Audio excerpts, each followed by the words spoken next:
Hello, I'm Sharon Ross with Capital City Arts Initiative, and we're thrilled to have our lockdown exhibition open here at WNC's Bristlecone Gallery. We have three artists, work by three artists, Ted Rips, next to me, Paula Chung, and Nancy Raven, who you will see later. This is work that they all did during the COVID 2020 lockdown, and it's pretty amazing work, and do come and see. And Chris, we're going to interview Ted right now. Well, about a year and a half ago, we were visited by a terrible pandemic, and a lot of other things were going on in the world, both personally and for everybody. And I found myself sitting on the couch watching the television and just flipping from station to station to station to station. And after like about 3 weeks of that, I kind of was saying, well, this is not good, this is not healthy. And I gotta turn it off and get up and go out into my studio and do something, anything. And so one of the simplest things you can do is take a sheet of glass and get a glass cutter and start cutting strips. And so I decided, well, I'm going to just start cutting strips and see what happens, even if I just melt them down or throw them away or whatever, just to do it. Well, they started showing on television the picture of the COVID, and it was really brightly different colors, and it had all these spiky things coming off of it. And I said, well, I wonder if I could make a COVID. Well, making a COVID like that, it would be easier for a traditional glass blower, glass blower. But as a kiln form artist, it would be a lot more difficult. So anyway, I just started cutting some lengths and crisscrossing them and stacking them up, and then damming them on the side so that the it wouldn't flow all over the place. When you put it in the kiln. When I put it in the kiln, it had to be on a kiln shelf, and because it gets up to 1480 degrees, it'll just start moving all over the place. And that's actually something I did try, and makes some interesting things as well. I even made a COVID bowl. Well, in any event, I started with a red and a white, or a red and a gray, which I have at home, which is the very first one. And I kind of looked at it, and it started to be kind of like a color study. I started with the reds and kind of used the contrasting colors and split complementary, and just tried different colors. And pretty soon I started making these things, and when they come out of the kiln, they're square and they're kind of rough. And then I have a diamond wheel, like a grinder, if you will, that I could then go to and start forming them out. And that was kind of a carving type of thing. And I started to discover that as I did this little thing started to just emerge from this piece of square glass. And it's changed shapes a few times. Sometimes they were a little smaller, sometimes they were larger, but pretty soon they kind of got a uniformity. And so then it kind of became a situation of making colors, and it kept me busy, it kept me sane. I think that was my main issue, was I just had to remain sane. In fact, it became somewhat, and there's other people in this room identify with it, kind of became a little bit obsessive compulsive. It gave me a reason to get up in the morning, and then I started posting it on Facebook, and it started to get some notice from people, and I was like getting likes from some world-class glass artists that I couldn't even imagine that they even would take notice of my things. In any event, the whole concept of counting, there's a lot of artists that have done that. There's some artists there's one famous glass artist who made dog tags to commemorate those that died in the Vietnam War, and he just has a wall of dog tags. It's an amazing thing, and counting is kind of cathartic. And so pretty much a year and a half later, here I am. I've made over 400 of them. Each one is individual, each one is handmade. There are some different colors, I'll give you that. Oh, and they're very soft. They've got a texture, and that was really important to me. I use a technique which I call the Australian rub, which basically, the Australian glass artists, some of whom I studied with, they don't like shiny glass. The Australians love the ground glass, the satin look, and they've developed techniques which I've learned where you start fining using machinery or by hand, and you get finer and finer and finer until you get this really smooth satin finish. And they do that on large things, and they do it on little things, and pretty much they just don't like, and I've kind of felt that way myself. I just don't really care for, I won't say I don't care for it, but it's, you know, all glass. To me, all glass is beautiful. Glass is like a wonderful, wonderful medium. Some of these are different colors. And the first thing that you notice that there's black ones. And I started out making them all black, and the black ones are to commemorate those that, Americans anyways, or anybody, but that have died due to the COVID pandemic. And I certainly couldn't keep up with, I couldn't make 700,000 of them. That's Paula's department. To make 700,000 of anything, but so each one represents 10,000 people.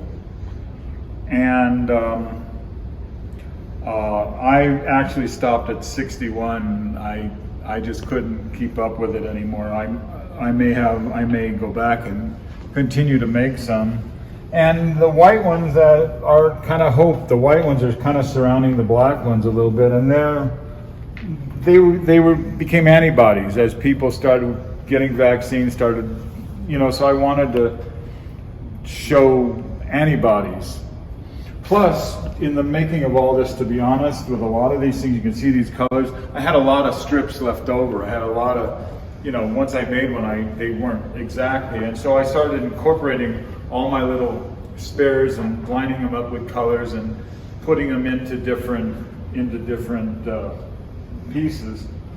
Also, they began to mutate. The main COVID is one of these that have, this particular design, but you'll notice here's a different design, and here's a different design.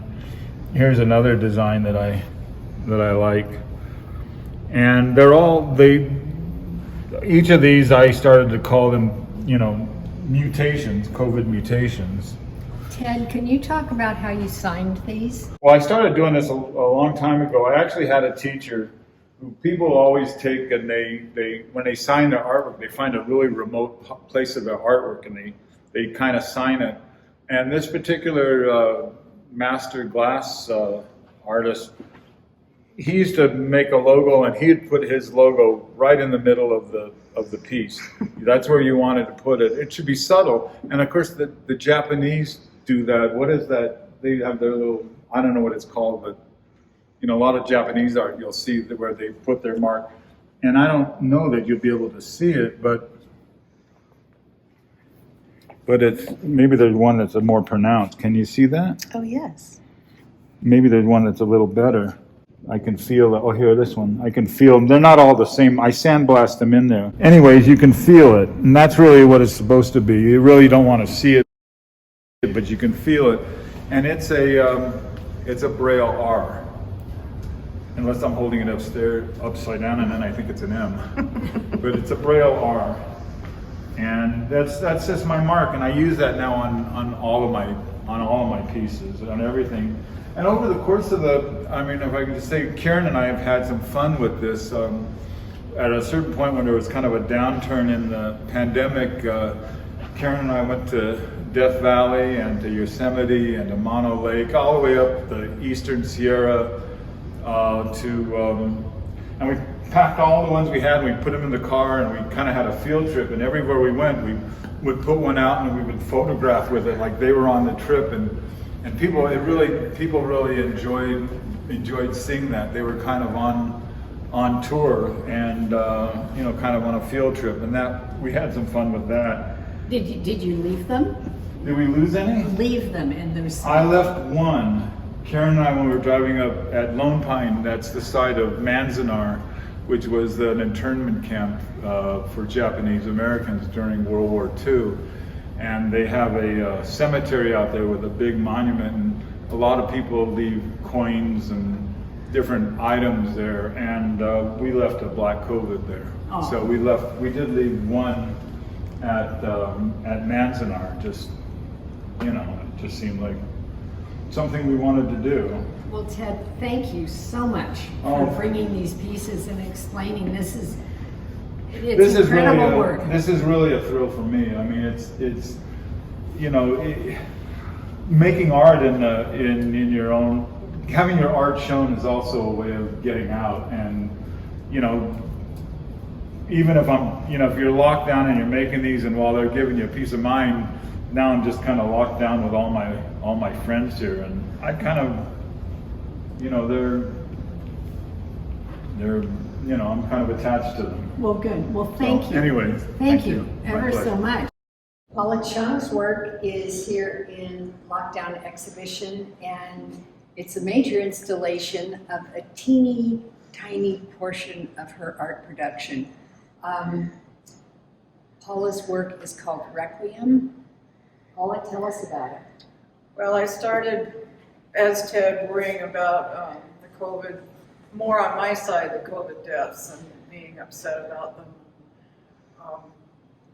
Realized around April of 2020 that I needed to do something. So I've been working on paper, and so I have been working on this rice paper. So this is a rice paper from Japan, and it has little kozo pieces inside of it. So they call it Cloud Dragon, and it strengthens the paper so it can take the needle, because I'm using a big commercial machine To embroider. to embroider. And so I thought that it would be a good idea. The only size that I could come up with that was affordable were these rolls, and they were 11 inches by 60 feet. So I tried working on one, and it seemed to be pretty easy. And I decided at that point that I was going to commit myself to trying to memorialize each death, and followed the John Hopkins site that gives you the daily total that as it combines each day. And so that's what I've been using for my target. And I found I could do, on a good day, maybe 1,200 spirals. I ordered about 12 rolls of paper, and then kept continuing having to order more paper. And then we hit 100,000. I can get about 8,500 per roll. But then when we hit 100,000, I said, surely we're not going to go past that. And Here we are at 700,000. yes, so each milestone, I change colors. So every 100,000, I change one of the colors. I use 2 threads. And right now, these represent the 300,000. And there's an orange and a blue thread combined so that it gives some contrast. And so this is what I do every day. Well, it's an amazing body of work. And so we decided that we couldn't show all 45 scrolls, that the space wasn't quite big enough, but we looped them around.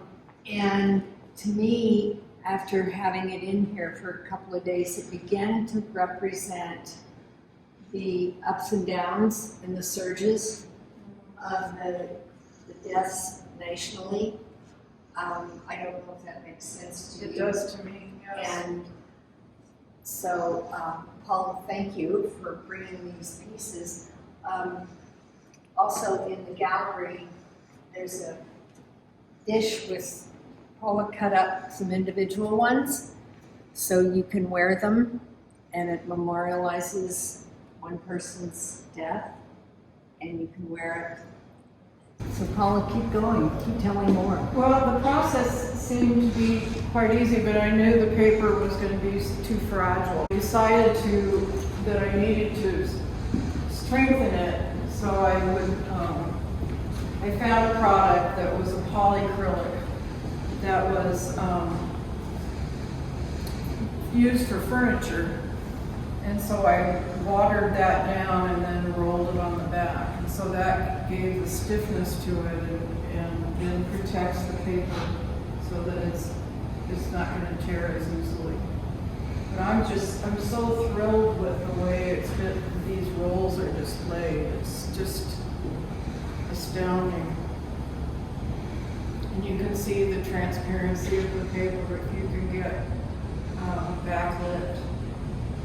It is beautiful paper. So Paula, here are some scrolls that are rolled and not hung up on the wall, so tell us more. Well, we hung 4 rolls on the wall, but I had 45 scrolls. And so I had tried displaying this for a photograph, and I thought I liked the image of it. I mean, it really brings home that, you know, each one of these scrolls has around 8,500 memorials on it.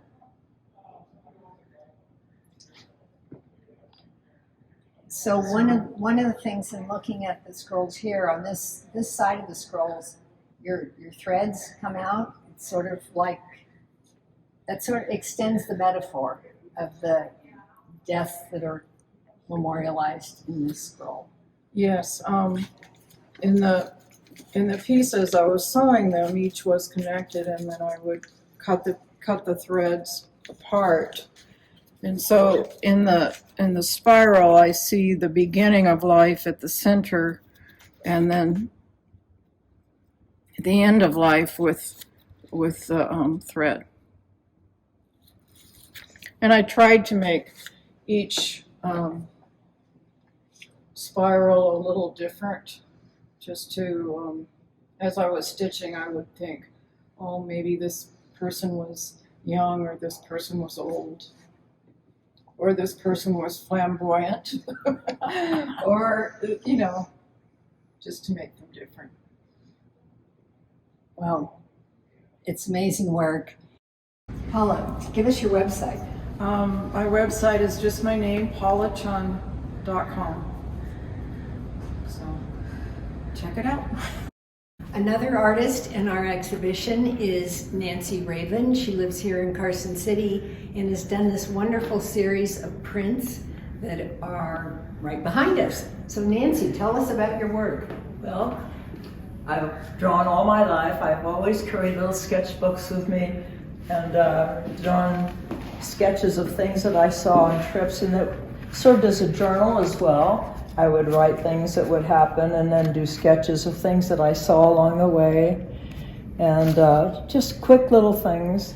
And I picked out the ones from all my sketchbooks that I thought might bring memories to people during the lockdown, memories of trips they had taken, families that they had raised, and music that they had heard, and dancers they had seen. So that's kind of what this is all about, is just picking out memories for people during lockdown.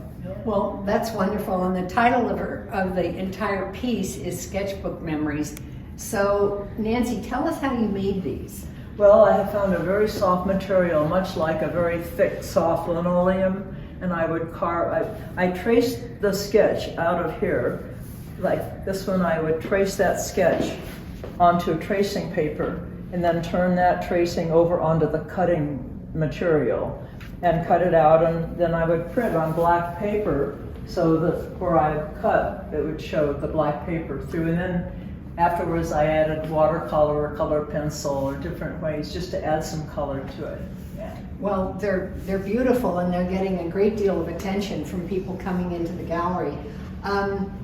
Is there a particular favorite that you have? Well, I tend to love the ones with my kids, and this was my daughter when she was sleeping. That's Jenny, and there's a couple others of my kids. There's my son riding his tricycle. You know where that is? Here it is. Yeah, that one. That's Gary, my son, and with our pet dog Spot. And but of course, the travel ones are fun too. When I would hear Native Americans playing their instruments, and even the backs of people's heads who were also watching or listening to things that I was listening to, I would draw the backs of people's heads, and it's just a huge conglomeration of stuff. About some of these are from Japan. Can you tell us about those? Yeah, well, my husband Pete, before we got married, he was in the service. He was in the Navy and sent to Japan for a year, and he wrote me a letter every day on a big envelope, and he was an artist also, and he would do a little illustration of something that he saw in Japan. These wonderful playful ones are all the drawings from his envelopes, just on the outside of the envelope, so I would trace them off and do the same thing. Yeah. So how many of the envelopes did you save? Well, over 300. That's Yeah, he was there for a year, and that was every day. Oh, that's so wonderful. Yeah, Great. yeah. Well, Nancy, thank you so much. The pieces are for sale. If somebody would like to purchase one of the prints, they Yeah. can come in, and we would be happy to put a red dot by the piece you selected. Yeah. And Nancy, thank you so much. My pleasure. Yeah. Thank you. Yeah.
One item that Capital City Arts Initiative does for many of our exhibitions is commission an essay by an arts writer, an artist in the area who interviews the artist. The essay for Lockdown is titled Coping with History and is written by Chris Lanier, who is an artist and faculty member at Sierra Nevada University up at Incline.